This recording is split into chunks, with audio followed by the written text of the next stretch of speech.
Сәлеметсіздерме балалар? Балалар, бүгін біз қазақтың ұлттық ойыны Ханталапай ойынын ойнайтын боламыз. Балалар, қараңдаршы, қызыл түсті асық хан асығы деп аталады. Кім бірінші алады, сол ойынды бастайды. Ханталапай, асық түсті алақай. Жарайсыңдар балалар, кәне орныңызға отыра қойыңызшы, кәне. Жарайсыңдар. Алдық па асықты? Асықты алдық. Кәне орнымызға отыра қоямыз. Балалар, кәне кімге хан асығы түсті? Жарайсың, Бекмахан. Ендігі кезекте балалар, асық ату ойын ойнаймыз. Бекмахан, келе ғой. Бірінші ойынды, асық ату ойынды хан асығы түскен бала ойнайды, я иіріп атамыз. Жарайсың. Келесі келе ғой. Келе ғой, Айлихан келе ғой. Асық атамыз. Бекмахан отыра ғой. Кәне, асықты иіріп атамыз. Жарайсың. Ақтөре отыра ғой. Кел, Ақтөре келе ғой. Асық атамыз кел. Иіріп атамыз асықты. Кәне. Жарайсыңдар балалар. Кәне. Ата ғой, асықты иіріп атамыз.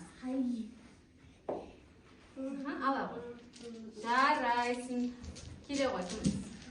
Алижан келе ғой. Асық атамыз. Келе ғой. Аламыз. Атамыз кәне. Жарайсың. Алижан. Келе ғой. Ақназар кел. Асық атамыз кел. Аламыз кәне. Асығымызды аламыз. Тұра ғой. Атау. Асықты атау. Жарайсың. Ақназар кел. Орнымызға отырамыз. Ақназар. Ханер келе ғой. Асық атамыз кел. Иіріп атамыз асықты, е? Келе ғой. Асықты иіріп атамыз. Атау асықты. Жарайсыңдар балалар. Кәне, Расул келе ғой. Ақназар орнымызға отырайық, е? Расул келе ғой.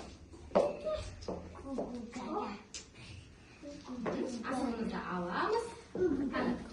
Енді иіріп атамыз. Жарайсың балалар. Жарайсыңдар. Асық ату ойынын керемет орындадыңдар. Енді балалар, ұтқан асығымызды аламыз кәне. Ұтқан асығымызды алайықшы кәне. Ала қойды. Ұтқан асығымызды аламыз кәне. Алды.